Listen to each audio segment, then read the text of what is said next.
영화에 대해서 글 쓰고 말하고 있는 김세현이라고 합니다. 반갑습니다. 주인공들이 나오셨기 때문에 제가 먼저 자리에 앉는 결례를 범하지는 않도록 하겠습니다. 저는 사실 애초에 굉장히 무리한 기획이라고 생각을 했습니다. 영화가 끝나고 엔드크레딧에 나오는 그날이 오면을 함께 합창을 하면서 관객들과 함께 합창한다는 기획은 굉장히 무리일 것이다. 시작 전에는 어떻게 생각했냐면 이 노래를 아는 세대의 관객이 많지 않아서 아마 노래를 몰라서 못 부를 테니 무리라고 생각을 했는데 영화가 끝나고 엔드크레딧 올라갈 때는 노래를 몰라서가 아니라 이 감정이 북받쳐서 그 노래가 나올 타이밍에 노래를 부를 수 없는 상태이더라고요. 저 뒤에서는 진행하는 사람이니까 저라도 좀 불러보려고 했는데 저도 목소리가 안 나오더라고요. 그래서 감정이 북받쳐서 노래를 부를 수 없는 무리한 기획이 아니었나 하는 생각이 들고 하지만 집에 가시는 길에라도 혼자 불러보시기 바랍니다. 네. 항상 이럴 때가 제일 힘든데요. 주인공들이 오시기 전까지 시간을 때우는 게요. 저는 오늘 영화 두 번째 봤고요. 언론 시사회에서 보고 지금 이제 관객분들하고는 오늘 두 번째 보고 사실 웬만하면 영화 안 보고 바로 진행을 하려고 했습니다. 영화 보면 또 아는 영화지만 북받치고 힘들 걸 알았기 때문에 아니나 다를까 특히 몇몇 장면에서는 무너지게 되네요. 저는 좀 얼굴과 다르게 80년대 대학을 다닐 만큼 나이를 많이 먹진 않았기 때문에 제가 직접 겪은 일은 아니지만 볼 때마다 울컥울컥 하고요. 언론 시사 때와 지금의 차이점을 단 하나를 말씀드리면 웃음 포인트가 좀 다르네요. 언론 시사회는 좀 나이 드신 분들도 꽤 있잖아요. 그래서 웃음 포인트가 좀 몇 개 더 있었습니다. 가령 마이마이에서 웃음을 터뜨린다거나 오토리버스에서 웃음을 터뜨렸는데 오토리버스가 뭔지 모르시는 분들이 여기 굉장히 많은 것 같아요. 그래서 좀 슬펐습니다. 왜 나는 오토리버스를 알고 있는가 생각 때문에 혼자 남들이 울자는 장면에서 혼자 눈물을 삼켰네요.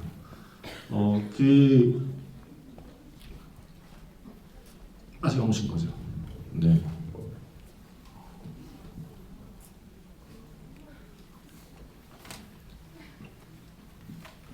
그리고 일단 오늘 관객과의 대화에서 예, 오셨어요? 네, 고맙습니다. 와주셔서. 그럼 오늘 1987 관객과의 대화를 여러분과 함께 대화를 나눠주실 두 분을 앞으로 모시겠습니다. 유시춘 작가님 그리고 이 영화를 만든 장준환 감독님 앞으로 와주시기 바랍니다.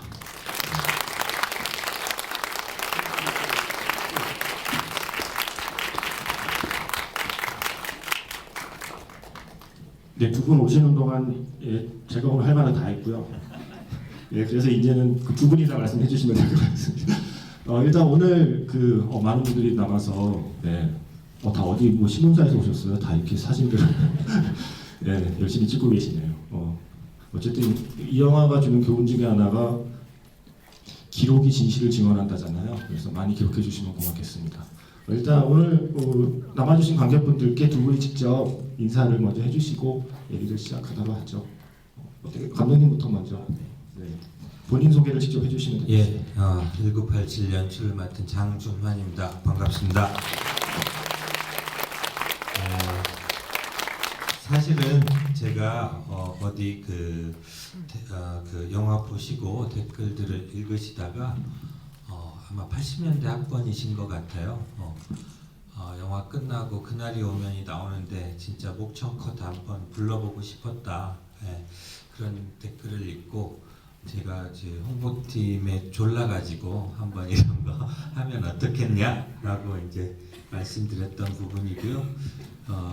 근데 좀 잘못 생각했던 것 같은 게 오늘 보니까 다들 감정이 그렇게 노래를 막 목청껏 부를 감정은 아닌 것 같긴 하네요. 또 젊으신 세대분들이 많이 있으셔서 더 그런 것 같고 이 87년을 진짜로 살아오시고 투쟁해 오신 이 유시춘 작가님하고 이렇게 같은 자리에서 같은 영화를 보고 얘기할 수 있다고 하니까 저는 오늘 너무 뜻깊고 기대되고 그렇습니다. 반갑습니다, 여러분. 네. 네, 여러분 반갑습니다. 제 이름은 유시춘입니다. 떼시자의 봄춘인데요. 여러분 맨 마지막에 문익환 목사님께서 나오셔서 그 전날 저와 같이 석방되셨습니다. 그래서 다음 하루 자고 바로 외출한 것이 연세대학교 교정에 있었던 이한열 장례식장이었는데요. 참 행복하게도 저는 딸아들을 구별하지 않고 오히려 딸을 더 귀하게 여겼던 아버지 밑에서 자라났습니다. 그래서 참 여성들이 겪는 고통도 잘 모르고 그렇게 산 행운아였는데 그 아버지로부터 끔찍한 사랑을 받았고 그 다음으로 끔찍한 사랑을 받은 분이 바로 문익환 목사님이십니다. 그런데 갑자기 돌아가셨고 그 마지막에 그 27분의 열사 이름을 호곡하시는 것을 보고 저도 지금 끄트머리에 굉장히 많이 울었습니다. 저는 작가이기 때문에 87년 6월 민주항쟁은 기획된 것이었습니다. 국민운동 민주헌법 쟁취 국민운동본부란 것을 만들어가지고 각 지역에 30몇 개의 지역지부도 가지고 있었고요.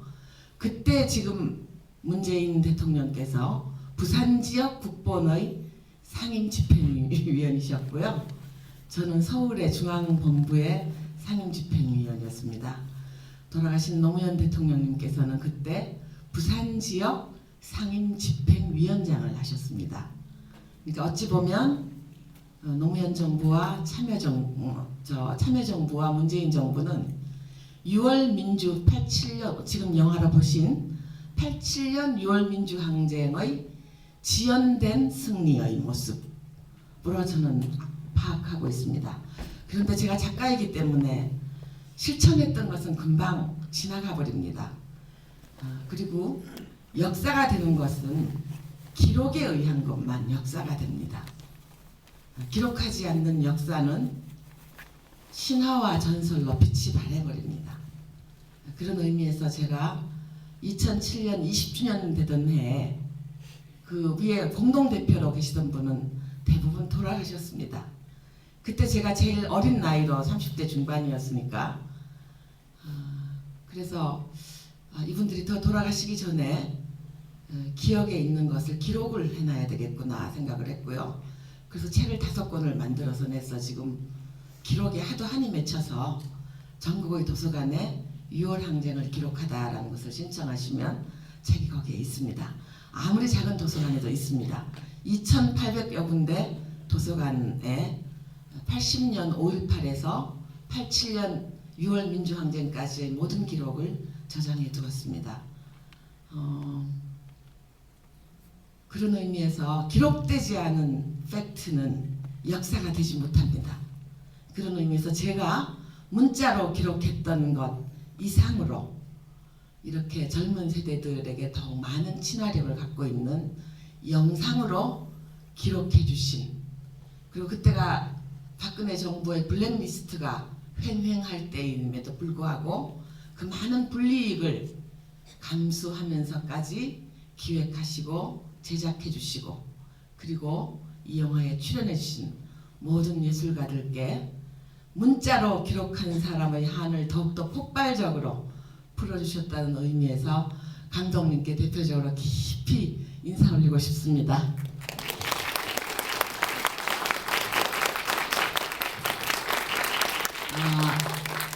이렇게 영화로 제작되었기 때문에 젊은 세대 여러분들이 시간이 가도 그리고 대를 이어서도 이 영상을 보고 민주주의가 어느 날 눈송이처럼 하늘에서 그냥 떨어진 것이 아니라 공화국의 주인인 수많은 국민들의 피와 땀방울과 눈물로 이룩되었다는 것을 깨닫게 해주는 아주 영구히 보존될 영상이 하나 있는 것 같아서 너무나 든든하고 고맙습니다. 이거 선생님 뭐 이렇게 써서 외우신 거 아니죠? 네, 저도 글 쓰는 사람인데 대 선배님 이 고수님이 하시는 말씀을 듣고 있으니까 전 몇 개 안 되는 질문을 까먹을까봐 다 적어왔거든요. 굉장히 부끄러워지고 과연 87년에 수많은 성명서와 호소문을 쓰셨던 실력이 어디 가지 않는구나 생각을 하면서 말씀을 너무 잘 들었습니다. 많이들 아시겠지만 모르시는 분들을 위해서 조금 더 친근하게 느끼게 해드리는 말씀을 드리면 여러분 잘 아시는 유시민 작가의 누님이십니다. 네. 그래서 집안 내력인가봐요. 말빨과 필력은. 그래서 오늘 계속될 관객과의 대화에 저 같은 사람 말을 최대한 줄이고 작가님과 감독님이 최대한 말을 할 수 있도록 저는 조용히 빠져있도록 하겠습니다. 사실 첫 번째 질문을 그냥 가볍게 87년에 각자 어떤 상태였는지를 여쭤보고 싶었는데 먼저 작가님은 큰 틀에서 말씀해 주신 것 같아서 87년 당시에 감독님은 몇 살에 혹은 어디에 그리고 감독님이 기억하는 영화 속의 사건들은 어느 정도였는지에 대한 저는 전주, 전라북도 전주에서 고등학교를 다니는 고3 학생이었고요. 수업하고 있으면 이제 최루탄 냄새, 최루가스가 흘러들어와서 다들 기침하고 뭐 선생님이 문 닫으라고 하고 너무 심할 때는 뭐 양초 갖다가 피우고 뭐 그러면서 이제 등하굣길에 또 대학생 형 누나들이 뭐 열심히 싸우는 거를 또 보고요. 예. 그때는 잘 몰랐어요. 다들 그랬겠지만 그냥 아니 어른들한테 교육받은 그런 영향이겠죠. 아니 열심히 공부해가지고 대학교까지 가서 왜 저렇게 싸운대? 이상하다라는 생각 정도였던 것 같은데 저는 어느 날 친구가 갑자기 성당에서 무슨 비디오를 보여준다고 그래가지고요. 고등학교 때 무슨 비디오 그러면 이상한 생각이 나잖아요. 야동인 줄 알았어. 그렇죠. 이상하다. 성당에서 왜 그런 걸 보여주지? 그러면서 이제 무릎 사이 뭐 이런 거. 그 친구랑 같이 호기심에 따라 들어갔었어요. 들어가서 그때 본 게 이제 우리 영화에도 나오는 광주 비디오를 제가 처음 봤습니다. 진짜 뛰쳐나오고 싶었던 것 같아요. 근데 어떤 공포 영화보다도 더 무서웠고 진짜 무서웠던 건 공포 영화는 그냥 극장을 나오면 그냥 현실로 돌아오는 건데 거기서 뛰쳐나간다고 해도 우리나라에서 일어난 그 현실로 다시 들어가는 게 진짜 더 공포스러웠던 것 같아요. 그러니까 벗어날 수 없는 어떤 거였다는 거. 그리고 어른들이 그런 일을 저지르고 당하고 살고 있다는 거 자체가 엄청난 공포였던 것 같습니다. 네. 저는 그때 중학생이었고요. 저희 집안이 아버지가 사업하다 망해서 굉장히 집이 기울었는데 부모님이 쓸데없이 또 자식은 교육을 잘 시키겠다고 강북에 있었으면 지산에 살 수 있었는데 무리해서 강남으로 이사를 가서 지하에 살 때거든요. 그래서 굉장히 어두운 사춘기를 보내고 있던 시절이고 강남에서 데모를 잘 안 했어요. 그래서 사실 뉴스에서만 보는 풍경이었고 근데 저 역시도 잊혀지지 않는 경험은 바로 그 비디오였습니다. 저 역시 성당을 간 이유는 그때 저희 집이 좀 생활이 어려웠는데 성당 가면 쌀을 준다고 해서 엄마가 저를 성당 데려갔어요. 근데 성당 로비에서 대학생 형들이 여기 나왔던 광주 비디오를 틀었던 거죠. 저에게는 저는 더 어릴 때 봤으니까 엄청난 공포였고 저에게는 일단은 공포였던 거죠.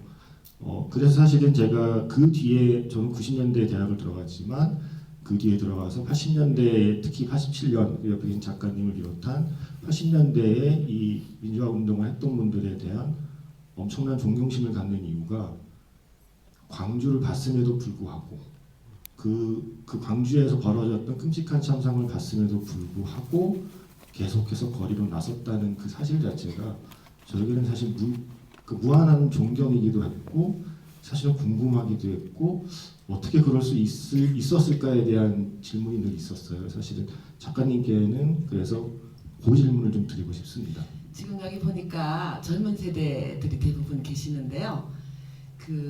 제가 화려한 휴가가 나온 게 영화가 나온 게 한 10년 전이죠. 네, 10년 전에 중학교 3학년에 다니던 제 아들이 화려한 휴가 영화를 보고 와서 저한테 이렇게 묻는 거예요. 엄마, 저거 영화지? 저거 실화야? 요즘 말로 저거 실화야? 그래서 현실은 그것보다 더 10배나 더 끔찍했단다 라고 얘기했더니 안 믿어요. 어떻게 국민의 세금으로 국방을 지키는 군인들이 민주주의를 요구하는 국민을 저렇게, 일제시대 때도 그렇게 학살하진 않았거든요. 저렇게 할 수가 있느냐, 안 믿었어요. 근데 여러분 오늘 보신 영화도 나오시면서 다 저거 실화냐 그러는 젊은 세대가 많다고 들었습니다. 사실은 저거보다 더 끔찍했습니다. 제가 해마다 연말이 되면 참 잊혀지지 않는 게요. 86년 12월 30날 지금 삼각동에 없어진 건물입니다만 그 삼각동의 한 허름한 건물 6층에 엘리베이터도 없는 건물이에요. 연탄난로를 피워놓고 민청년 사무실에 김근태 고문으로 돌아가신 김근태 의장님 비롯해서 많은 활동가들이 전부 수배당하거나 구속돼버린 상태에서 아무도 없었어요. 그래서 그 민청년 회원의 가족인 젊은 아내들과 그 다음에 제가 만들었던 총무를 맡았던 민가협 구속학생 학부모 협의회 어머니들 몇 분이 10대분이 모여서 86년 12월 30날 너무나 추운 날이었습니다. 연탄난로를 피고 있었고요. 거기서 이런 말을 주고받았어요. 제가 너무나 박종철 사건 이전에 많은 박종철이 이미 있었습니다. 그런데 오늘은 들켜버리잖아요. 들켜버리지 않고 수사기관에 이미 동행해서 연행되어 갔다가 지도세도 모르게 죽어서 버려진 시체들이 많이 있었습니다. 부산 앞바다에 시멘트 덩어리를 4개를 매달고 수장되어 있었던 시체, 서울대 우종원 학생의 경우에는 수사기관에 연행돼 갔다가 경부고속도로 황간 콩밭 밑에 버려져 있었어요. 이게 제 얘기가 아니고 86년 대한변협 인권보고서에 나오는 얘기들입니다. 그 많은 죽음들이 쌓여서 드디어 아마 아까 영화에서처럼 오현상 의사가 목격자가 없었으면 박종철도 또 하나의 의문의 죽음으로 변사체로 발견되었을 것입니다. 그런데 들켜버린 것인데 제가 그때 예언처럼 그런 얘기를 한 게 지금도 어제 일처럼 생생합니다. 그 막걸리와 200원짜리 북어포를 사다 놓고 민청년 활동가들이 모두 수배당하거나 구속되어 버려서 비어있는 사무실을 제가 총무로 있는 민가협이 지키면서 제가 그때 그렇게 말을 했습니다. 이러다가 저 사람들이 사람을 죽일 것이다. 죽이긴 이미 많이 죽였습니다. 그러다가 언젠가는 들킬 것이다. 그리고 국민들이 알게 되고 그때 저 사람들이 마지막을 구할 거다라는 말을 했습니다. 물론 저 희망사항이도 했지요. 그리고 보름만에 박종철 사건을 전해 들었을 때 저는 정말 정수리에서 발끝까지 송곳으로 찌르는 것과 같은 전율이 흐르는 걸 느꼈습니다. 그래서 제가 지난 방송에도 말씀을 드렸습니다만 어떤 역사학자가 그런 말을 했습니다. 역사는 간혹 우연으로 보이는 사건을 통해서 필연을 관찰한다는 말이 있습니다. 우리만 그랬던 게 아닙니다. 세계 여러 문명국의 역사를 보면 민주주의가 정착하는 데 약 300년이 걸렸습니다. 그런데 우리 지금 생각하면 87년 6월 민주항쟁이 민주주의의 원년이거든요. 민주주의라 함은 민주공화국의 주인인 국민이 스스로 헌법에 명기된 시민적 자유와 권리를 자신의 힘으로 쟁취하는, 거기서부터 민주주의가 시작하는 거거든요.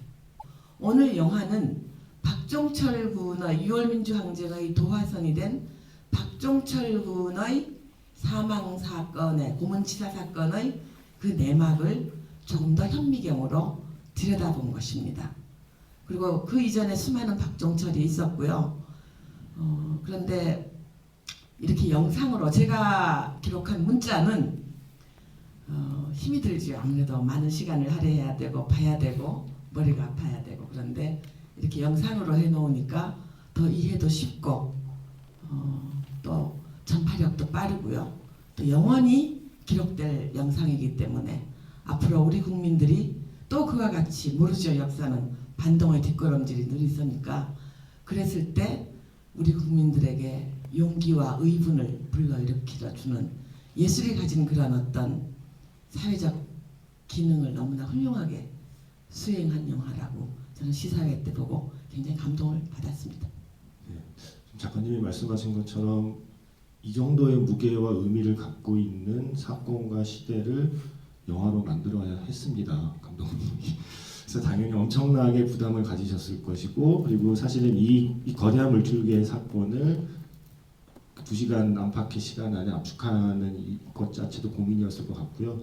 사실 감독님 인터뷰에서 봤던 것 중에 인상적인 이야기가 예전에 영화를 만들 때는 그러니까 세세한 부분까지도 좀 집착을 하셨다면 그러니까 바이올리니스트 정경화 씨 인터뷰를 인용하시면서 정경화 씨가 예전에는 음표 한두 개 틀리는 것도 집착하면서 연주했지만 이제는 음표가 몇 개 틀리더라도 그 음악의 본질과 핵심을 중요시한다는 인터뷰를 인용하셨잖아요. 그래서 감독님이 생각하시기에 이 영화의 본질과 핵심은 무엇이어야 한다고 생각하셨는지 연출을 시작하실 때. 글쎄요, 그게 이제 저도 이제 처음에 결심하기까지는 이 젊은 세대들 특히 또 제가 아빠다 보니까 저희 딸한테 보여주고 싶다라는 생각이 컸던 것 같아요. 보여주고 싶고 김인석 선배가 어차피 말씀을 하셔서 거의 다들 알고 계신데 그 중간에 그 바나나킥이랑 인디안밥 사는 그 꼬마 둘 중에 한 명이 저희 딸이에요. 출연을 시키면 나중에 더 호기심이 나서 혹은 더 애정을 가지고 이 영화를 볼 수 있지 않을까 싶어서 그렇게 해봤는데요. 그거를 사실은 여기에 담고 싶은 것들이 사실은 모든 예술 작품들이 그렇지만 말로 다 할 수 없어서 혹은 뭐 시를 써도 그렇고 뭐 소설을 써도 그렇고 다 담을 수 없는 어떤 것들이 더 많이 담긴다고 생각하거든요. 여기에는 엄청난 저의 많은 것들이 담겨져 있지만 사실은 하나하나 자기 각자의 자리에서 최소한의 뭔가를 지켜내고 힘을 모아갈 때 내가 주인공이 될 수 있다. 역사의 주인공이 될 수 있고 이 영화의 주인공이 될 수 있다. 그 말씀은 이제 저는 이 영화가 계속 보다 보면 마지막에 그 광장에 국민들을 보면서 시민들을 보면서 이 객석에 있는 관객분들이 내가 주인공처럼 느껴졌으면 좋겠다고 생각했던 것 같아요. 그래서 이 영화의 주인공이기도 하고 내가 이 역사의 주인공이구나 라는 거를 좀 같이 느끼고 직접 보고 그 이야기로서 이야기에 또 힘이 있지 않습니까? 이야기로서 또 보면은 그런 느낌이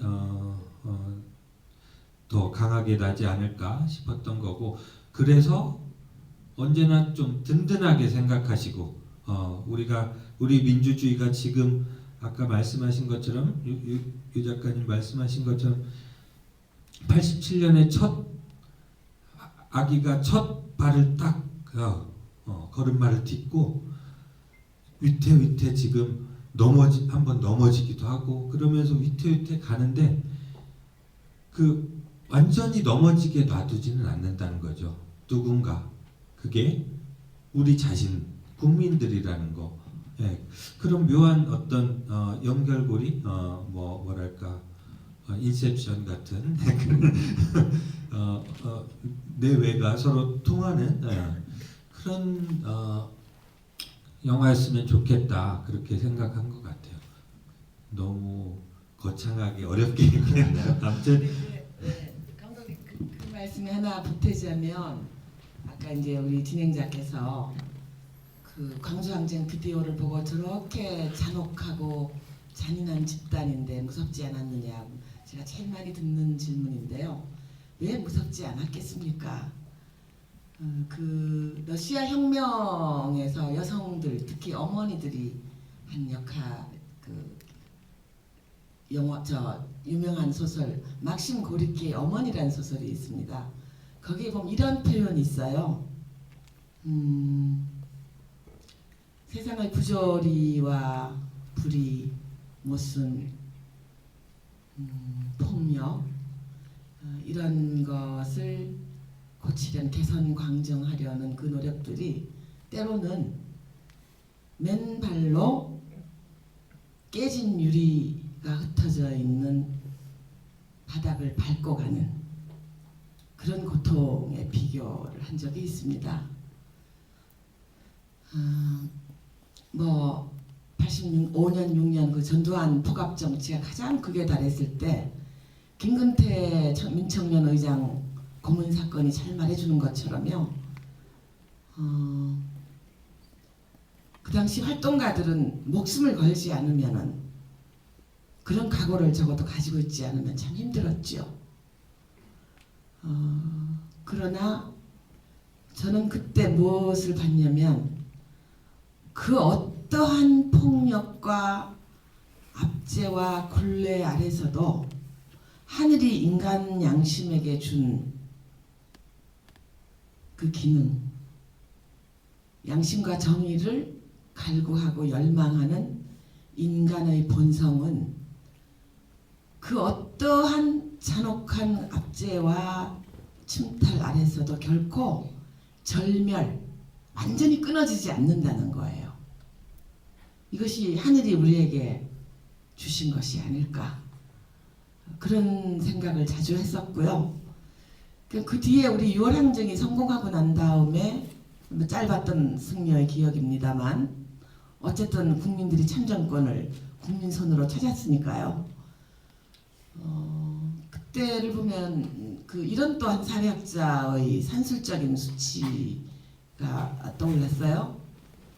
엘빈 토플러의 말인가 그런데요. 그 사회를 개혁하고 변혁하고 불의로부터 탈출을 하려면은 그 사회 구성원의 1%가 전위, 제일 앞장을 서고요. 10%가 그 1%의 전위에 동의를 해주면은 그 사회는 개혁될 수 있다. 산술적인 수치를, 이걸 6월 항쟁에 대입을 해보니까 맞아요. 그럼 우리가 5천만의 인구면은 5만 명이 전위에 서고, 아니다, 50만 명이 전위에 서고 500만 명이 지지를 보내주면 변혁이 가능하다는 얘기잖아요. 그런데 그 나중에 행정안전부에서 나온 그 통계를 보면요, 정말 우리 민주주의는 우리 청년 학생들에게 크게 비쳤습니다.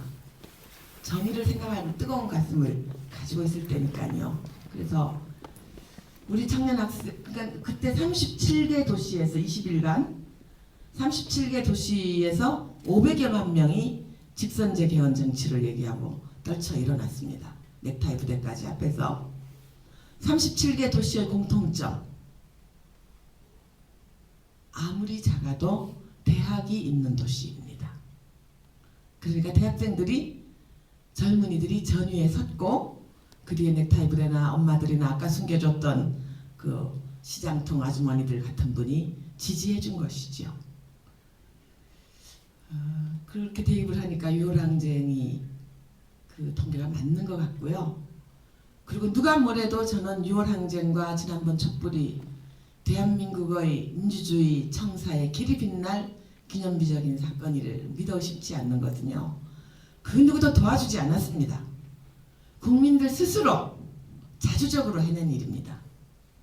제가 그래도 썼지만은 6월 18일 날 제가 서울구치소에 갇혀 있는데 조용래 전태일 평전을 쓰신 조영래 변호사가 오셔서 계엄령 풍문을 말씀하셨을 때 정말 무서웠습니다. 잠을 이루지 못했습니다. 구치소에서. 지금 서대문 독립공원 가면 남아있는 그 건물이 제가 있었던 여사 21사입니다.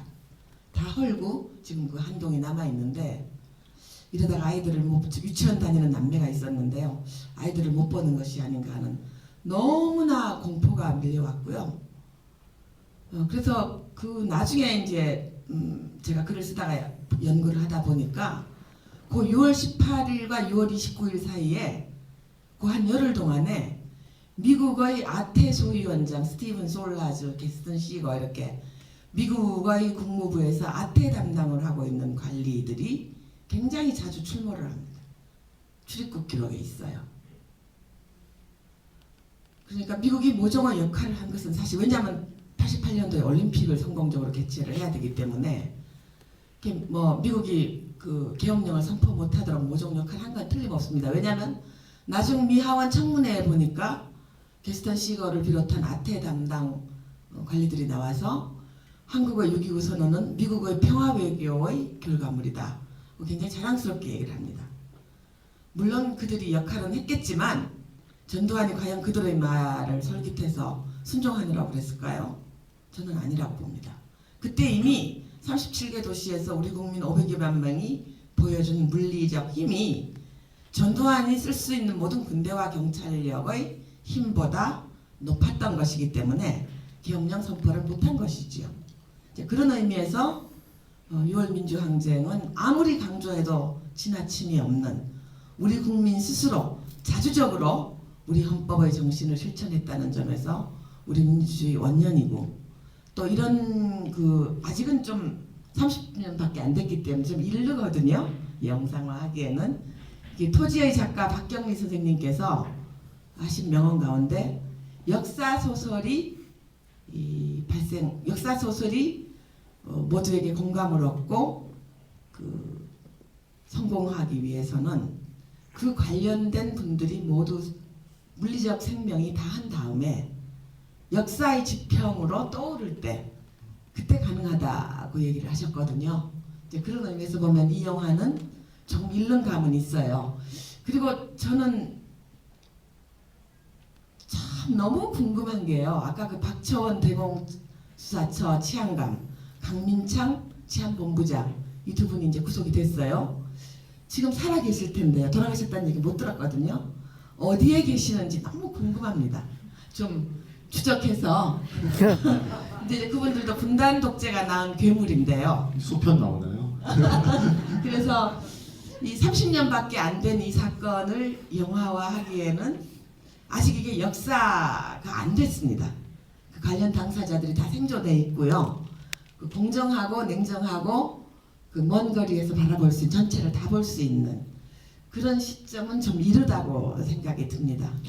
아마 그 점에서 감독님도 좀 고민이 있었을 것 같은데, 어쨌든 실화이고 실존 인물이 존재하는 것을 영화적으로 극화할 때 사실은 어느 정도 허락을 받아야 되는 부분이 좀 있을 것이고, 그렇지 않고 만들었을 경우에 만들어진 후의 이야기들이 감당을 하셔야 되고요. 그럴 때 좀 특히 좀 고민하셨던 캐릭터가 있거나 그걸 좀 말씀해 주시면 어떨까요? 글쎄요, 그 여러 가지 방면으로 고민이 됐던 것 같은데요. 지금 이제 대공 쪽 박처원 치안감 비롯해서 이제 고문에 가담한 형사들의 실명을 지금 영화에 명기하고 있잖아요. 그런 부분은 사실은 아직도 사실은 박종철 열사 유가족분들께서 도대체 정확한 진실이 무엇냐, 검찰 쪽이나 이 경찰 쪽에 정확한 진실을 아직도 밝혀내지 못하고 있거든요. 제가 이 조서도 뭐 몇백 장 되는 거를 우리 연출부들이랑 같이 다 봤는데 결국에는 유야무야 그냥 대충 이렇게 됐다 정도지 정확하게 뭐가 맺어진 게 없어요. 그런 의미에서 지금이라도 다시 나오셔서 용서를 구하고 사과를 드리고 유가족 분들한테, 그리고 진실을 좀 밝혀주셨으면 좋겠다. 그런 어떤 그런 의미로 좀 실명을 쓰게 된 부분이고 나머지 이제 말씀하신 것처럼 진짜 목숨을 걸고 각자 맡은 바 직군 안에서 그렇게 소신 있게 마지막 양심을 저버리지 않고 목소리를 내주셨던 분들한테는 또 어떤 거기에 대한 어떤 뭐랄까 존경의 의미 이런 것도 있고요. 그래서 사실은 어떤 분은 직책으로 나오시기도 하고 어떤 분은 이름으로 나오시기도 하고 그런 모든 부분들을 좀 여러 가지 측면을 고려하면서 해야 됐던 게 있었습니다. 그리고 아무리 이게 그런 좋은 의미가 있다고 한들 누군가의 삶을 어떤 식으로든 다 규정해버리고 뭔가 덮어 씌우게 되거나 혹은 뭔가를 이렇게 좀 다른 식으로 좀 왜곡하게 될 수 있는 부분이 있는 것 같아서 그런 부분이 이제 굉장히 고민이 많이 됐으나 그래도 이 이름과 우리가 좀 당당하게 치고 나가야 뭐가 의미가 있지 않을까 그렇게 생각했던 것 같고 유 작가님 말씀대로 사실은 저는 이 영화가 끝이 아니라고 생각합니다. 사실은 이 뒤에 말씀하신 것처럼 그해 12월에 군사 독재를 대의은 노태우 씨가 대통령으로 당선되었다 자막을 하나 더 넣으면은 이거는 우리한테 굉장히 좀 완전히 좀 다른 영화가 될 수 있겠죠. 그런 고민도 해봤었는데 사실은 이 영화는 제가 좀 약간 우리 디즈니 영화처럼 디즈니 영화들이 굉장히 착하잖아요. 동심 파괴 안 하고 이렇게 좀 잘 좋지 세상은 아름다운 거야 뭐 이런 것처럼 사실은 6월 안에도 굉장히 더 복잡한 우리가 들여다볼수록 말씀하신 인간의 엄청난 산나만상의 뭐랄까 많은 것들이 들어 있는 부분인 것 같아요. 그래서 저는 그냥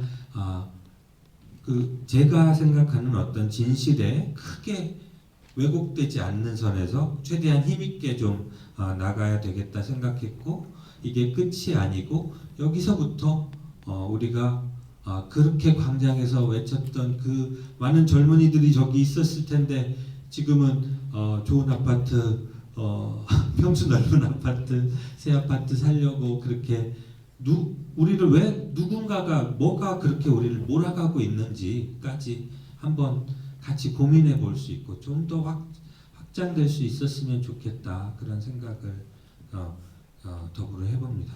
사실 이 영화 나오고 많은 평론가들이 많은 관객분들이 그리고 같은 얘기를 하고 있는데 영화의 이야기 스토리텔링의 가장 중요한 특징 중에 하나가 이어달리기처럼 보이잖아요.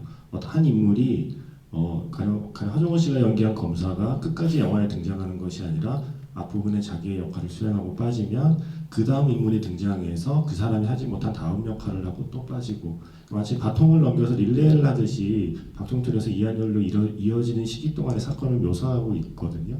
사실은 마지막 마지막 바통을 연희가 사실 관객에게 넘겨주는 느낌으로 영화가 완성이 돼 있어서 사실 그 점이 영화가 갖고 있는 힘이 아닐까 생각을 하고 감독님 말씀대로 30년 만에 처음 만들어진 영화잖아요. 이 사건에 대해서 저는 이 영화가 할 수 있는 건 저는 80년에 대한 조감도라고 생각을 했습니다. 이 영화가 조감도를 그렸으니까 이제 세세한 아주 작은 디테일에 대한 사건들에 대한 이야기는 역시 이 영화로부터 바통을 이어받은 다음 영화들이 이제 해야 될 몫이 아닌가라는 생각을 하고요.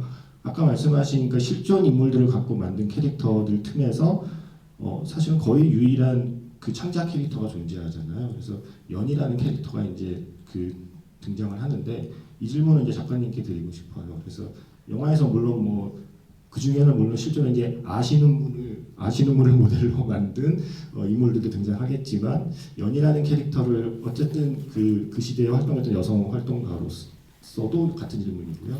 연이 캐릭터를 어떻게 보셨는지를 좀. 여성이 너무 수동적인 존재로 그려져 있는 점. 뭐 이런 것들에 참 비판적인 시각도 있고 또 노동자 대투쟁이 7, 8, 9월에 있었는데 그건 전혀 언급이 안 되는 이런 좀 어찌 보면 그 젠더적 감성으로 접근하는 분들 또 어떤 노동자 계급이라는 계급적 관점에서 이 영화에 대한 약간의 불만 뭐 이런 거 표현할 수 있다고 보고요. 그런데 이제 지금 말씀하신 것처럼 이거 6월 항쟁의 알파에서 오메가까지를 몸으로 겪은 제가 볼 때는 지금 말씀하신 것처럼 6월 항쟁 박정철 고문치사 사건에서부터 6월 민주항쟁으로 가는 고 브릿지에 대한 조감도를 잘 그린 것 같고요. 그 다음에 크게 팩트에서 어긋나는 것은 없었습니다. 그런데 이제 하나 좀 감독님께서 의도를 하셨는지 안 하셨는지 잘 모르겠습니다만 그 박처원이라는 대공수사처 치안감의 캐릭터는 그러니까 영화에서 김윤석 씨가 연기한 네, 캐릭터입니다. 김윤석 씨가 연기한 분 물론 연기도 참 빼어나게 잘하셨습니다만 그것은 약간 더 현미경으로 들여다본 듯하고요. 사실은 이제 그 자기하고 생각이 다르다고 빨갱이로 몰아붙이는 그런 경향은 아직도 온존하고 있거든요. 그러니까 좀 정도는 옅어졌지만 그 생각의 줄기는 여전히 있습니다. 그래서 그 김윤석이 연기한 박처원 치안감의 그 캐릭터는 지금 우리 사회를 이렇게 양분하고 극우적인 생각을 불러일으키는 그 뿌리로서 아직은 온존하고 있는 한 캐릭터를 잘 구체화시켰다는 가장 성공적인 물론 악인이지만 토지에서 뭐 김평산이나 뭐 조중구나 이런 악인들 또 태백산맥에서 염산구와 같은 그런 극우 깡패의 그 인간이 막 살아 움직이잖아요.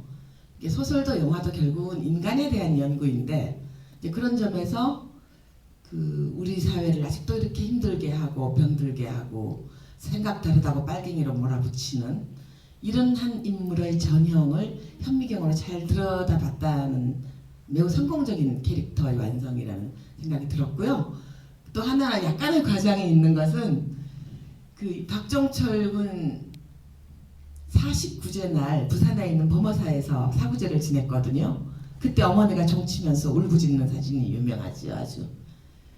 이제 그날을 기해서 저희들이 그날이 3월 3일이었습니다. 3월 3일 평화대행진을 했는데 아까 제법 사람이 모인 걸로 나왔잖아요. 근데 무서우니까요. 무서우니까 항내에도 경찰들이 상주하고 있었기 때문에 그렇게 많이 모일 수가 없었습니다. 그 막 제가 그 종각 앞에서 저하고 돌아가신 성유보 스님 한 서너 명이 외쳤는데 경찰은 한 300명 와 있었어요. 근데 아까 보니까 3.3 대행진에 이 사람이 모인 걸로 나왔는데 그렇게 모였으면 좋았죠. 근데 그렇게 모이진 못했고요. 그 무서워서 사람들이 그렇게 용기가 참 그런 포갑체제에서 용기를 낸다는 게 참 어려운 일이거든요. 근데 이제 그 약간의 과장은 거기 있었고요. 그리고 참 무엇보다도 그 박처원 치안감의 캐릭터가 비록 악인이지만 그 디테일과 이런 것들이 약간의 과장은 있을지 몰라도 현재 우리 사회를 이렇게 어렵게 하고 있는 인간형의 한 뿌리를 잘 보여줬다고 생각합니다. 네, 방금 그 49제 집회에 사람이 많이 모인 걸로 그린 걸 이제 과장이라고 말씀하셨는데 저는 용어를 바꿔서 선물이라고 표현하고 싶습니다. 실제로 많이 모이지 못했지만 실제로 이 정도 모였으면 어땠을까라는 일종의 그 당시에 투쟁했던 분들에 대한 선물을 감독님이 하신 거라고 생각을 하고 싶고요. 너무 오랫동안 앉아서 듣기만 하셨죠. 그래서 좀 좀이 쑤실 것 같아서 이제 좀 질문 기회를 좀 드리려고 합니다. 사실 아마 사실 저는 그 어떤 작품보다 나중에 DVD 코멘터리가 궁금한 게 사실 이 작품이거든요. 장면마다 뒷얘기를 다 사실 듣고 싶은 영화라서 아마 그 궁금증을 다 풀지는 못하겠지만 그거를 포함해서 이 두 분께 여쭤보고 싶은 게 있으신 분은 손을 들어주시면 기회를 드리겠습니다. 일단 이제 제일 먼저 눈에 잘 띄게 종이라는 소도구를 활용하여 손을 들어주신 저 분께 먼저. 예. 네, 우선 첫 질문 기회를 이렇게 갖게 돼서 고맙습니다. 두 분께 한 가지씩만 질문을 드리겠습니다. 우선 감독님께는 아마 이 영화가 개봉되고 나서 이제 가장 이제 화제가 된 인물은 아마 강동원 배우일 거라고 생각이 됩니다. 개봉 전에는 이제 숨겨놨다가 이제 나중에 이제 밝혀진 어떤 스포일러성 이제 배역이었고요. 더구나 이제 이한열 열사라는 그 역을 아주 이제 중대한 이제 역할을 이제 맡게 되는 배우였기 때문에 그래서 강동원 배우에 대한 약간 호불호가 갈리는 그런 얘기들이 있어요. 그래서 혹시라도 강동원 배우를 이렇게 캐스팅했을 때 어떤 그런 고민이나 혹은 강동원 배우 말고 다른 배우를 염두에 두신 적은 있는지, 있다면 어떤 배우들이 있는지 그걸 한번 여쭤보고 싶고요.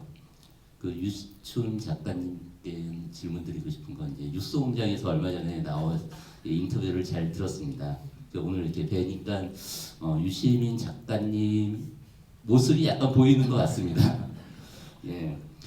지난 2016년 그 촛불이 이제 10월 말에 이제 뉴스룸에서 이제 그 최순실 건이 터지고 나서 이제 11월 이제 초에 첫 이제 촛불이 이제 들어지기 시작을 했습니다. 제가 그때 이제 두 번째 정도 촛불에 나갔어요. 세종문화회관 앞에 가니까 이제 차벽이 막혀 있었고 그 앞에서 제가 느꼈던 기분은 김태리와 비슷한 느낌을 느꼈어요. 과연 이 차벽을 넘지 않고서는 변할 것이 있을까? 혹시 그 시점에 과연 지금과처럼 그 촛불이 성공할 수 있을까라고 그렇게 예상을 하셨는지, 예, 그걸 한번 여쭙고 싶습니다. 네. 예. 이 영화 명대사 아닌가요? 세수하세요. 네. 처음 그러니까 여러 번 인터뷰에서 밝혔다시피 이 처음 기획하고 이제 시나리오 작업을 제가 작가님이랑 각색 작업을 할 때는 이게 밝힐 수 없는 상황이었죠. 블랙리스트가 횡행한다는 소문을 듣고 있었고, 근데 제가 블랙리스트에 들어있는지는 이번에 알게 됐어요. 별 활동한 것도 없는데 독심술이 있나 봐요. 결혼을 잘못하셨어요. 제 속마음을 어떻게 읽었는지. 소리하고 결혼했어요. 네, 뭐 그런 상황이었습니다. 그런 상황이었지만 이제 강동원 배우랑은 이제 단편 작업을 하면서 서로 이제 술을 또 서로 좋아하고 그래서 가끔씩 만나서 이제 그 술 마시고 서로 어떻게 지내는지 편하게 얘기할 수 있는 그 정도 상황이었던 것 같아요. 그래서 사실은 조심스럽게 이런 걸 준비하고 있다, 87년 얘기를 준비하고 있다 했더니 강동원 배우가 그래 그러면 다 완성되면 한번 보여주세요. 그래서 보여주게 됐고요. 근데 이제 시나리오를 보면 아시겠지만 이제 박초원 말고는 이 메인 캐릭터가 이제 주인공, 우리 흔히 얘기하는 주인공이 없는 시나리오다 보니까 뭘 하지 뭐 보다가 그 원래 그 배역명이 잘생긴 남학생이었거든요. 그러다가 나중에 그 중앙일보 신문을 통해서 그때 이한열 열사라는 게 밝혀지는, 시나리오 자체에서도 이게 누군지를 숨기고 있다가 마지막에 밝혀지고 그 충격이나 놀라움이 더 큰 슬픔 혹은 어떤 다른 드라마적 작용을 할 수 있도록 설계된 부분이어서 그러면 너 잘생겼으니까 이걸 할 수 있겠다. 그때는 사실 강동원 씨에 대한 어떤 그 친일 외증조보 때문에 그런 논란이 있을 때도 아니었어요. 제일 인기가 많았을 때죠. 그러니까 그 뭐였죠? 그 감옥 가서 하는 얘기, 그 검사회전 그쯤이었던 것 같은데, 그런 상황에서 이 이야기에 이 작은 역, 물론 배역으로서는 굉장히 무게감이 있으나 이 작은 역을 하겠다고 말해준 게 너무 감사했고 고마웠고요. 일단 그러면서 덧붙인 게 있었어요. 강동원 배우가 이걸 제가 하고 싶으나 저 같은 사람이 이 영화에 갑자기 잘생긴 남학생으로 혹은 이한열 열사로 나오면 너무 이게 영화가 자기가 너무 튀어나와서 영화의 폐가 될 수 있을 것 같다. 그런 걱정을 해주면서 그렇게 허락을 했었거든요. 그래서 예 그렇게 해서 그래 일단 알았어. 그럼 일단 고맙고 나머지 캐스팅을 열심히 해볼게라고 이제 말은 했지만 사실 그 당시에 이제 뭐 이 영화가 아무리 강동원 씨가 이 배역을 한다고 해도 이걸 만들 수 있을지조차 알 수 없는 상황이었기 때문에 노심초사하고 있는 와중에 갑자기 태블릿 PC가 나오고 최순실 씨의 프라다 신발이 벗겨지면서 세상이 그냥 완전히 뒤집어져 가더라고요. 그래서 사실 저는 이 영화가 지금 이렇게 완성되기까지 여러 가지 면에서 진짜 많은 기적 같은 일들이 있었어요. 그래서 그런 부분이 진짜 위에서 누군가 보살펴 주시는 거 아닌가 진짜 그런 생각을 한 적이 한두 번이 아닙니다. 그 아까 작가님이 말씀하신 우연히 필연을 관찰한다는 게 타이거 운동화에서 프라다 신발로 이어지는 그 30년 역사의 흐름이 되게 기묘하다는 느낌이 문득 듭니다. 사실은 강동원 배우보다 잘생긴 남자를 찾기는 더 힘들 거라는 생각이 네. 들었습니다. 근데 이제 잘생긴 남자 배우는 우리나라에 많이 있죠. 뭐 많이 있잖아요. 그 중에 누구라도 될 수 있었겠죠. 하지만 첫 인연이 그렇게 강동원 배우랑 이렇게 이어졌고, 네. 그래서 나중에 무슨 외증조부 논란이 생겼을 때 저 해도 될까요? 라고 또 물어봐주고, 저 그런 부분이 너무 그래서 네가 해야 되겠다 그런 생각을 했습니다. 그렇게 생각해주고 그렇게 마음을 써준 게 저는 정말 너무 감사하고 좋은 일 같았어요. 그래서 이한열 열사 역을 맡겨도 든든하겠다 그런 생각했던 것 같습니다. 네. 잠깐 지금 시간이 많지 예, 않아서 87년 미월 민주항쟁과 그 후 30년 후의 2017년의 촛불을 비교를 해보면요 공통점이 있습니다. 처음에 저희들이 박종철 공문치사 사건과 4.13 호원이 나오고 여러 재야단체와 학생운동이 연합을 해서 지역적으로도 본부를 만들고 할 때는 6월 민주항쟁이 그렇게 500만 명씩 거리로 쏟아져 나와서 6.29 선언을 불러올 줄 그 누구도 예측하지 못했습니다. 제가 6월 10일 날 대회를 마치고 연행대에 가면서 그리고 장안동 대공분실에 들어가는 순간에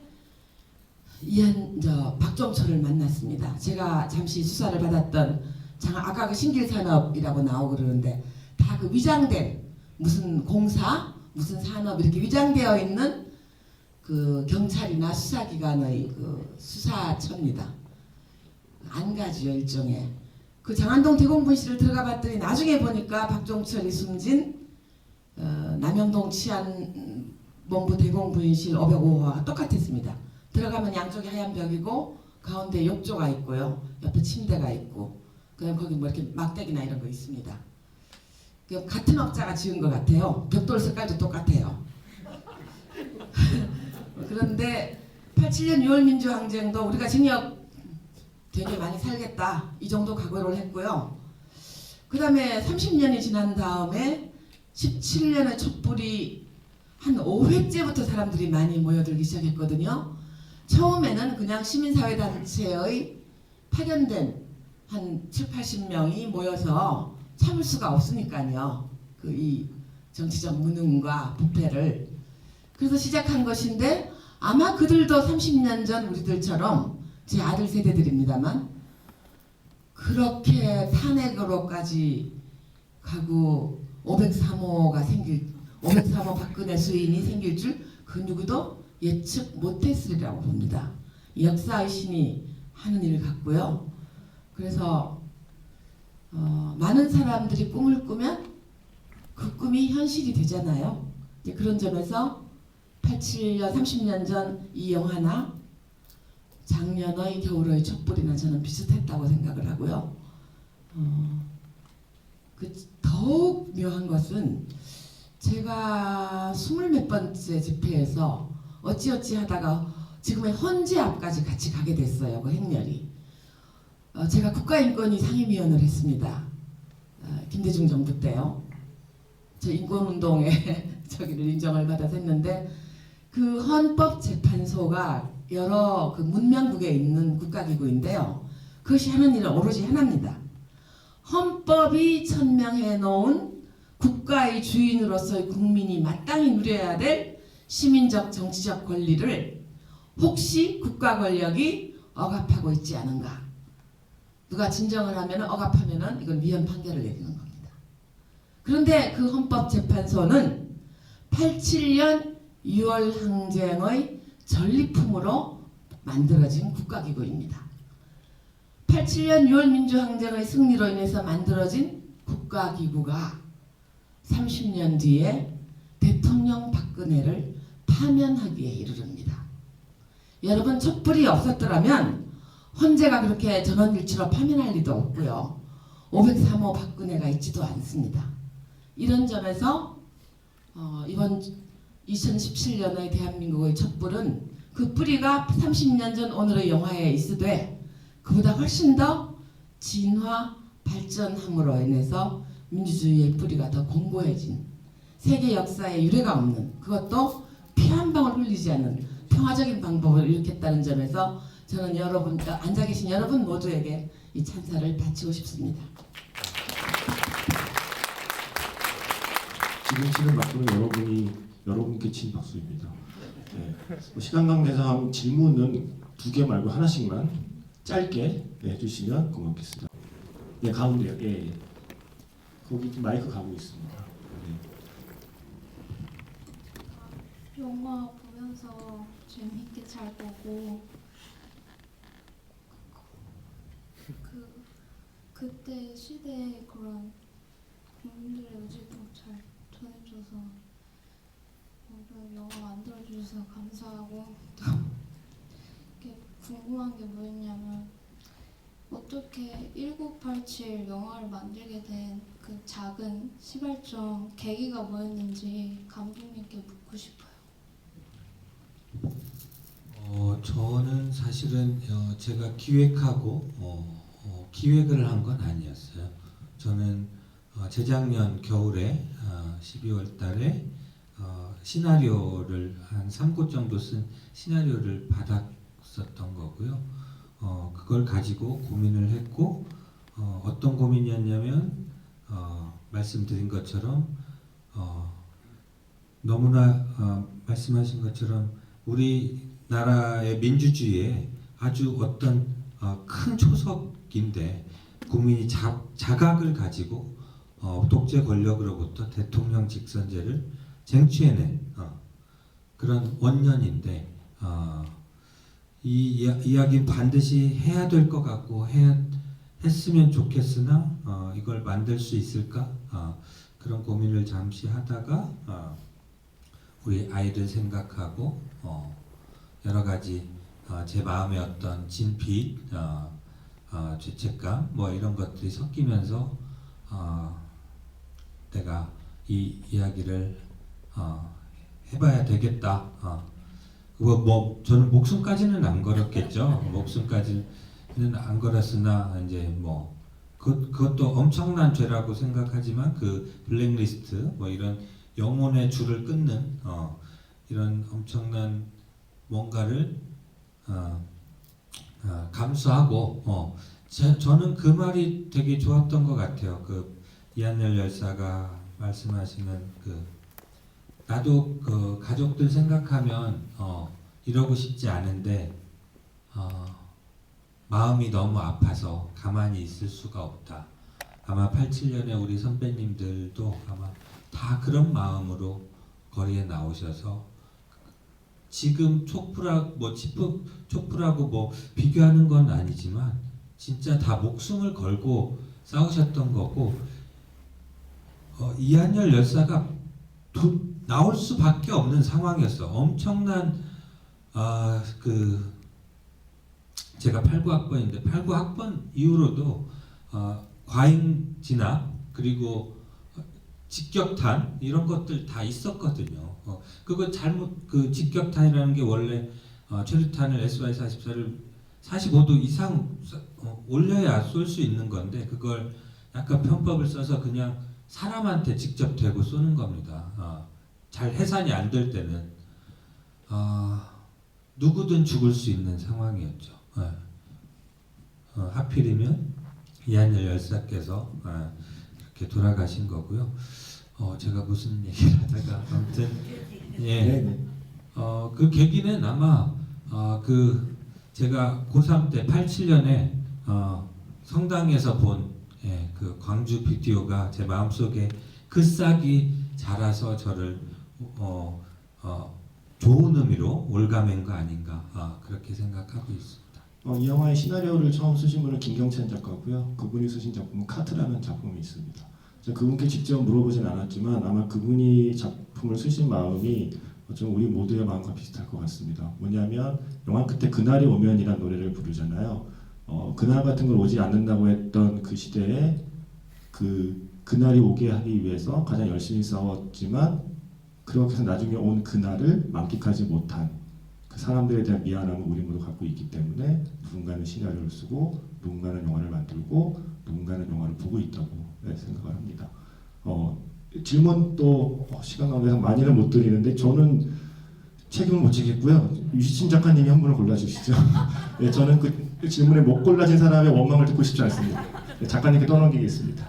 제일 가까이 있는 분. 네. 말씀하실까요? 네. 아니 아까도 옆에 칼럼니스트 분께서 물어보셨던 건데 작가님께서 대답을 해주시다가 약간 다른 과장했던 영화의 내용들에 관한 걸로 넘어가서 다시 물어보고 싶었는데요. 이제 작가님이 여성분이신데도 불구하고 영화에 나오는 김태리 씨나 아니면 유해진 씨의 누나 역할로 나오시는 분이나 아니면 박종철 그분의 어머니로 나오시는 분처럼 거의 많은 여성들의 분이 되게 수동적으로만 그려지고 있잖아요. 왜 그렇게 표현을 하셨는지랑 그러니까 실제로도 그 민주 운동에서 그렇게 여성들의 역할이 좀 작았는지가 궁금해요. 네, 제가 그 리뷰를 그렇게 올려놓은 여성분들 글을 다 읽어봤습니다. 그런데 이제 이 영화는 아까도 말씀드린 대로 조감도 역할을 하고 있는 것 같고요. 이제 보기에 따라서 페미니즘 관점에서 보자면은 항일운동 할 때도 유관순이라는 빼어난 인물이 있었고요. 우리 민주화 운동 역사에도 많은 여성들이 있습니다. 그런데 이제 우선 이것이 아직도 그 이해 당사자들이 생존해 있는 역사화되기에는 너무나 아직 짧은 시간인 그런 데서 하다 보니까 어쨌든 우리 민주주의 원년을 이룬 이 고문치사 사건에서부터 요랑쟁이 발발하게 되는 그 과정의 사실관계를 추적하다 보니까 조감도를 그리게 됐고요. 이제 그런 젠더 감성으로 보는 영화 같은 건 나중에 우리 여성들의 실력이 빵빵해질 때 또 나올 수 있다고 봅니다. 사실은요, 여성들이요, 혁명과 전쟁의 시기 200~300년을 지나오는 동안에 투표권을 언제 가진지 아십니까? 모든 정치, 정의, 이런 보기 좋은 평등, 박애, 자유 이거 다 남성들의 전유물이었다가 여성들이 처음 투표권을 가진 것은 우리나라 3.1운동이 일어나던 해입니다. 1919년에 처음 가졌어요. 그러니까 1세기도 안 되는 것이지요. 그러니까 그 관점과 계급적인 관점에서 볼 수도 있고 젠더적인 감성을 가지고 볼 수도 있는데 이 영화는 좀 조감도적인 입장에서 봐야 되는 영화가 아닌가 그런 생각이 듭니다. 언젠가는 또 그런 지금 지적하신 노동자의 계급적 관점에서 본 6월 항쟁, 여성의 젠더적 감성에서 본 6월 항쟁의 영화가 또 이어서 나오리라고 보고요. 저는 아까 김태리가 마지막 버스에 올라가잖아요. 실제로 그런 여성들 많이 있었고요. 그 김태리가 올라간 그리고 30년이 지난 다음에 5, 60대 아주머니가 된 분들이 실제로 지난번 촛불에 많이 나왔습니다. 이 역사의 연속성이라 그럴까요? 예, 그 김태리에서부터 휙 30년 건너와서 2017년의 촛불을 달군 많은 여성들이 있었고요. 뭐 그런 영화는 앞으로 그런 관점을 확실히 가지신 분들이 더 좋은 예술품으로 국민들과 만날 수 있게 되리라고 저도 기대를 합니다. 이상입니다. 예, 자꾸 이제 그런 너무 좋은 말씀을 해주셨고요. 질문이 이제 많이 궁금하신 것 같아서 이제 자초지종부터 해서 약간의 변명을 말씀을 드리자면 사실은 제가 이제 인터뷰 때 밝혔던 거는 이 박종철 열사 사건으로 해서 이한열 열사까지를 그래서 60까지를 아우르는 이 이야기를 따라가다 보니까 여기에 여성 캐릭터가 들어갈 틈이 많이 없었다. 그게 아쉬웠다. 그래서 김정남 역할을 아예 여성으로 해볼까 이런 고민까지 했었다. 근데 제가 이제 말을 잘못한 거죠. 그 역사에 여성이 없어서라고 그렇게 말을 했더니 역사라는 말이 이제 굉장히 크게 들리잖아요. 뭐 그러니까 역사에 여성이 없다고 왜 없습니까? 여성이 왜 없어요? 프랑스 혁명을 만든 것도 마리 앙투아네트가 빵이 없으면 케이크를 먹지 거기에 분노한 여성들이 몰려간 거고요. 6월 항쟁도 그 박종철 열사 돌아가시고 신문사에 그렇게 많은 전화들 때리고 분노한 것도 다 여성들입니다. 저는 그걸 알고 있고요. 제가 이제 또 하나 드리고 싶은 말씀은 그게 남성들에 의해서 기록되지 않는다고 그래서 여성의 역사 안에 여성이 없는 건 아니라고 생각해요. 이 지구 안에 반으로서 계속 존재해 왔고 그 힘이 우리를 여기까지 다 끌어온 거라고 생각합니다. 그런 의미에서 저는 더 깊이 들어가면 사실은 테리 씨가 맡은 연희 역도 그렇게 수동적이라고 생각하지 않아요. 남성에 의해서 끌려온 게 아니라 자기 안에 원천적인 갈등이 있었어요. 아버지가 노동운동을 하시다가 상처를 받고 돌아가신 그 상처가 계속 자기를 끌어내려고 하는 걸 밀어내는 반작용을 하고 있거든요. 그러니까 마음이 아파서 어쩔 수가 없어. 그럴 때 자꾸 뭐가 그렇게 잘났냐면서 이렇게 그 눈빛이나 이런 것들을 보시면 이 여성 안에 이미 버스 위에 올라가서 누군가 말하자면 굿윌 헌팅이라는 영화 있죠. 거기에서 보면은 네 잘못이 아니야. It's not your fault라는 말을 내뱉기까지 엄청난 이 벽이 있는 거잖아요. 그걸 한번 내뱉기까지. 사실은 저는 그런 테리 씨랑 얘기할 때도 그렇고 그런 인간으로 좀 생각하면서 우리가 이 인물을 표현해보자라고 했는데 사실 좀 보시는 분에 따라서 사실 어떻게 보시는지는 잘 모르겠어요. 하지만 역사 안에는 분명히 여성이 존재하고 여성의 힘은 대단한 겁니다. 저는 그 테리 씨 연희 캐리커처 그릴 때도 그 미술 감독님한테 잔다르크처럼 그려달라고 했어요. 잘 보시면 잔다르크처럼 그려져 있습니다. 아무튼 너무 많은 오해를 드린 거에 대해서 좀 이 기회를 빌어서 안타깝고 죄송하다는 말씀 드리고 싶네요. 상처받지 마! 뭐 이런 노래라도 하나 부르고 싶은데 전혀 그런 마음이 아니었다는 거. 저는 딸을 키우고 있고 제 아내도 엄청난 여성입니다. 그래서 감히 그런 생각을 할 수 있는 사람이 아니에요.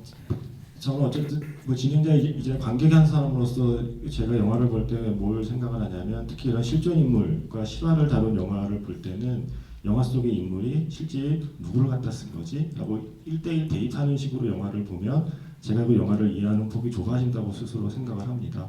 87년에 살았던 수많은 사람들을 짊어지고 그 인물이 만들어지고 있다고 생각하거든요. 김윤석 씨가 연기하는 그 한 사람 속에는 실존인물 한 사람이 아니라 그 시대에 그런 역할을 했던 수많은 사람들이 김윤석 씨 안에 응축되어 있는 거고요.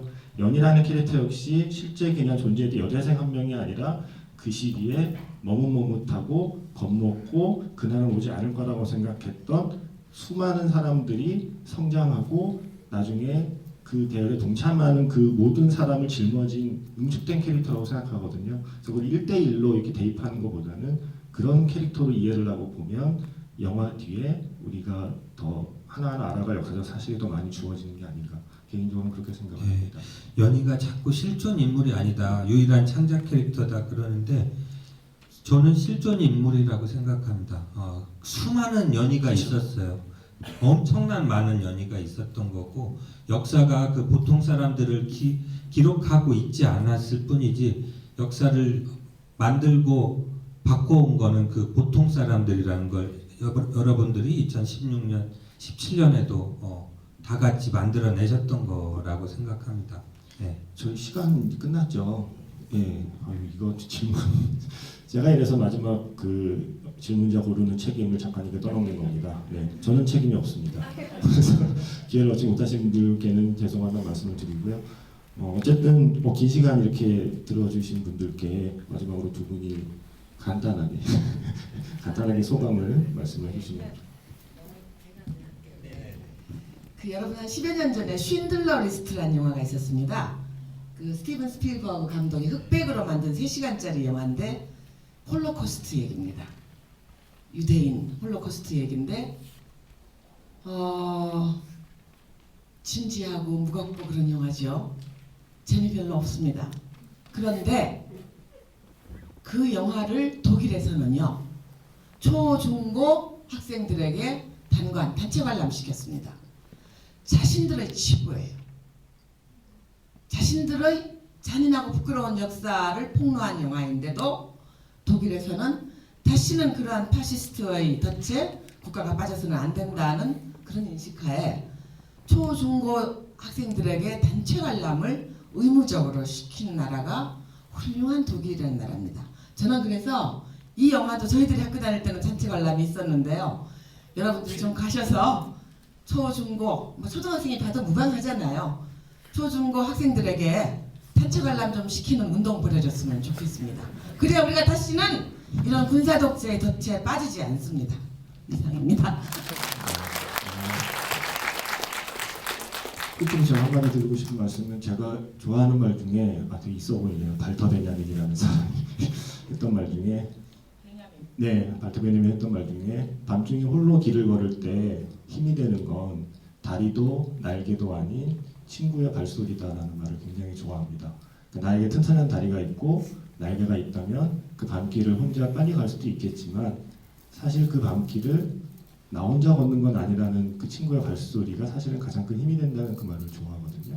제가 이 영화가 가장 슬픈 이유는 지금도 박종철 열사가 박종철 군으로 불리고 있다는 사실이죠. 그분이 죽지 않고 나이를 먹었다면 지금 50대의 아저씨가 되었을 텐데 그 30년의 가능성을 삭제당하고 영원히 사람들의 머릿속에 박종철 군으로 기억되는 것이 가장 슬프거든요.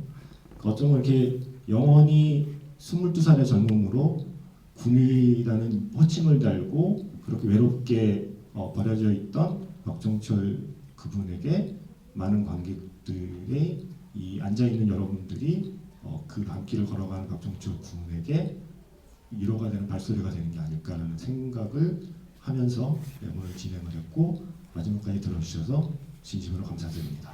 안녕히 돌아가십시오. 그리고 이 영화가 이제 개봉해서 상영하고 마치 관객이 많이 드는 것처럼 이야기가 되고 있지만 신과 함께를 따라잡으려고 멀었습니다.